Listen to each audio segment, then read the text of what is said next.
Salut à toi, je vais t'expliquer dans cette vidéo les quelques réglages que je réalise systématiquement avec le thème gratuit Down de Shopify avant d'attaquer mes pages de contenu avec l'application Keyo Editor. Sincèrement, excepté si tu es une marque bien établie, je te recommande clairement d'utiliser ce thème ou encore d'autres thèmes gratuits de Shopify car certes, ils sont pauvres en fonctionnalités, mais ils sont stables et performants. Tout le reste, de toute manière, tu le réaliseras directement avec notre application Keyo Editor pour personnaliser et optimiser ton contenu à la fois textuel et graphique et ce dans toutes les résolutions d'écran, ce qu'aucun thème de toute manière ne pourra te proposer, quel qu'il soit, gratuit, payant, peu importe les sections qu'il te fournira.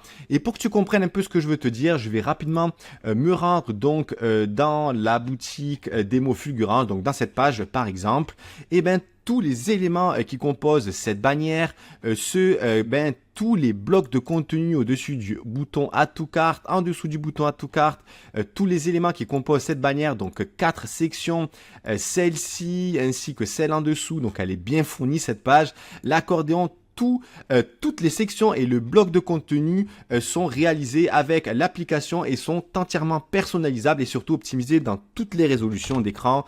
Par exemple, sur mobile, tous les éléments sont à leur place, leur taille est bien définie en fonction de l'appareil, pareil pour la table. Donc vraiment, l'expérience utilisateur est parfaite et surtout, tu vas pouvoir donc bénéficier des modèles déjà préconfigurés et optimisés par nos soins. Donc ici, c'est le mobile, mais ça peut être également l'iPad Air, donc la tablette. Donc tous les éléments également sont parfaitement optimisés. On peut également aller voir des résolutions plus restreintes de desktop, 1280, 1366, etc., etc.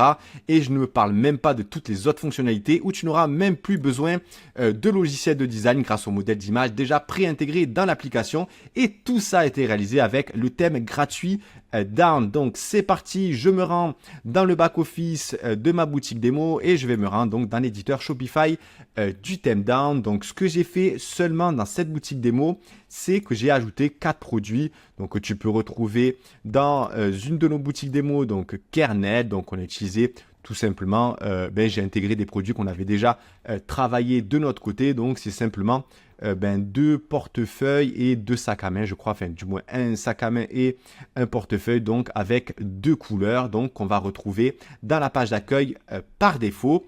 Donc ici, la première chose que je te recommande de faire, c'est de créer un modèle Shopify. J'ai déjà réalisé une vidéo complète à ce sujet, donc n'hésite pas à te rendre sur ma chaîne. Ici, on va simplement la créer rapidement parce que c'est important de ne pas se baser directement sur le modèle par défaut. Donc je me rends dans cette fiche produit par exemple, je clique ici, je clique sur Product et je vais créer un nouveau template. Donc tu vois bien qu'il y a le template par défaut ici. Donc, je vais mettre un intitulé, par exemple, Kernel 1, tout simplement, et je vais me baser sur le modèle par défaut de produit et je crée mon premier modèle. Et donc, c'est à partir de celui-ci que je vais travailler tout le contenu de mes pages. Et pour relier donc ce modèle au produit que je souhaite de ma boutique, je me rends tout simplement dans les produits en question. Donc, il n'y en a que 4, donc je vais jouer le jeu jusqu'au bout et je vais le faire pour les 4. Je vais sélectionner le template que je viens tout juste de créer. Comme ça, toute la structure, tu vas la réaliser sur celui-ci et tu ne toucheras pas au modèle par défaut. Donc, j'enregistre et au moins c'est fait. Maintenant, je vais fermer ces pages et donc si je clique sur le logo par exemple ou du moins le nom de ma boutique, lorsque je me rends sur le produit, j'ai bien le modèle Kernel 1 qui est affiché. Donc, c'est la première chose que je fais. Ensuite, je vais changer donc la mise en page, sa largeur. Donc, je me rends dans les settings, dans la layout, c'est la mise en page et je vais placer le curseur sur 1500 pixels. C'est souvent une largeur qu'on utilise dans la plupart des boutiques e-commerce. 1200, c'est vraiment trop petit et c'est pour cette raison que je te recommande de placer le curseur sur 1500 pixels et j'enregistre. Ensuite, pareil, je vais me rendre donc de nouveau dans le premier onglet en haut à gauche qui est des sections et je vais sélectionner Product Information et je vais sélectionner le desktop média, donc la largeur du média et je vais sélectionner le médium pour avoir un peu plus de place pour le contenu de mon encart produit.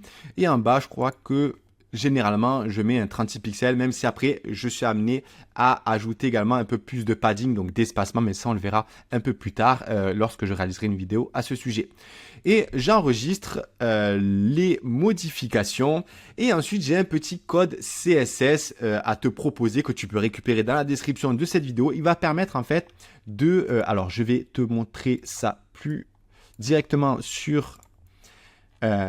la boutique, je vais inspecter l'élément et je vais donc, on va voir ensemble le pad width à combien il est, donc la largeur, il est de 5 rem et moi je vais le réduire à 3 rem tout simplement parce que je trouve que l'espacement il est trop important et donc je vais le réduire sur desktop et sur mobile également et pour ce faire je vais ajouter un petit code CSS que tu peux retrouver encore une fois dans la description de cette vidéo. Donc pour ce faire je peux l'intégrer dans un fichier CSS directement du thème, mais pour que ce soit plus simple je vais directement le coller juste ici, mais sincèrement je préfère le coller directement donc dans un fichier CSS. Donc je l'enregistre, je peux te montrer également comment le faire depuis le fichier CSS. Soit tu crées un fichier CSS où tu intègres donc celui-ci dans le thème.liquide ou bien tu peux directement l'intégrer dans un fichier CSS existant.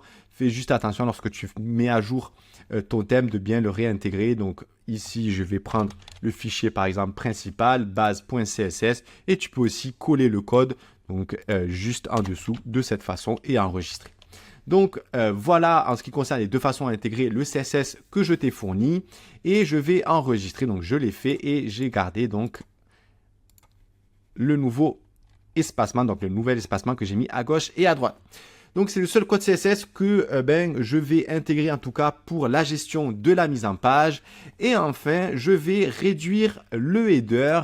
Je le trouve trop gros. Donc, je vais me rendre dans les sections. Je vais sélectionner header. Je vais me rendre tout en bas et je vais afficher donc un espacement de 8. Donc là, c'est vraiment les réglages que je réalise presque systématiquement pour avec le thème down. Ensuite, je peux également choisir les polices que je vais utiliser. Donc, si tu les connais, moi pour kernel, pour reprendre cet exemple, j'avais utilisé, je crois, une police déjà présente dans Shopify. Donc, c'était ITC new quelque chose, Baskerville. Donc, je crois que c'est celle-ci. Pour les titres et pour le contenu textuel, donc les paragraphes, etc. J'avais utilisé, je crois, la police à venir next. Voilà, donc je vais la sélectionner et je vais enregistrer. Ensuite, je peux également ouvrir Illustrator et réaliser rapidement le logo. Donc, allez, je vais le faire vraiment à titre exceptionnel. Donc, je vais prendre, par exemple, le texte. Donc, ce que je te recommande, c'est de l'intégrer en format SVG. Donc, ici, je vais utiliser la police que j'ai utilisée pour le thème. Donc, je vais sélectionner New, hop, celui-ci. Je vais ensuite cliquer droit depuis le logiciel Illustrator, donc vectoriser. Tu peux également procéder aux mêmes modifications pour d'autres logiciels de design. Le tout, c'est qu'il soit en vecteur. Donc, je vais réduire mon plan de travail puisque je vais exporter aussi l'espacement qu'il y a autour du logo et pas le logo directement. Donc, hop, comme ceci. Donc, vraiment, je fais ça à la va-vite. Donc, je laisse un petit peu de largeur ici. Je vais le réduire à gauche pour ne pas avoir d'espacement. Et même, je vais le réduire vraiment à gauche et à droite. Et je garde un petit espacement en haut et à droite. Allez, je vais quand même centrer tout ça de cette façon grâce à l'alignement et je vais exporter tout simplement le fichier SVG rapidement, hop, dans les téléchargements, kernel logo. Donc là, je fais vraiment en mode simpliste et des fois, c'est ce qui marche le mieux. Donc pour que ton prospect puisse retenir plus facilement le nom de ta marque. Donc, je reviens dans l'éditeur Shopify, dans logo et ensuite, je vais sélectionner donc le fichier en question. Et je vais le sélectionner. Ça va remplacer donc celui par écrit. Je vais peut-être augmenter sa taille. Peut-être un peu trop gros là. 110.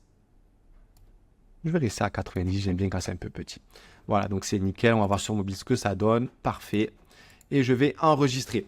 Donc voilà en ce qui concerne les réglages que je réalise systématiquement. Ce que je fais aussi, puisque je vais intégrer Keyo Editor, c'est que je vais tout cacher. Donc le titre, je le réalise également avec les champs méta, l'attribut directement avec Keyo Editor pour pouvoir personnaliser vraiment le titre avec notamment les attributs. Et tu peux même voilà, intégrer un icône. Par exemple, c'est le cas d'un Fulgurance 1, je crois, où j'intègre un icône avant avec un attribut en haut et en bas avec notamment les champs méta. Voilà, je peux intégrer tous les éléments que je veux avec Keyo Editor et donc avoir un bloc titre beaucoup plus fourni et beaucoup plus optimisé pour les visiteurs de ta boutique.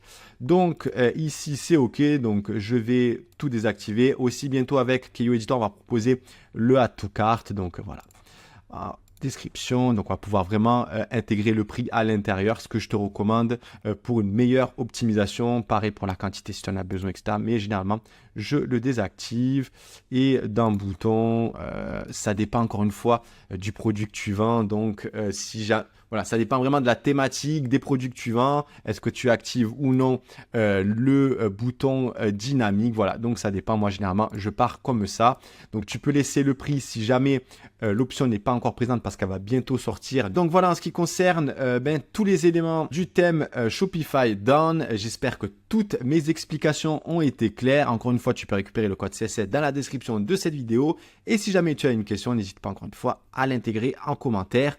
Et on se retrouve très vite dans une prochaine vidéo. Merci.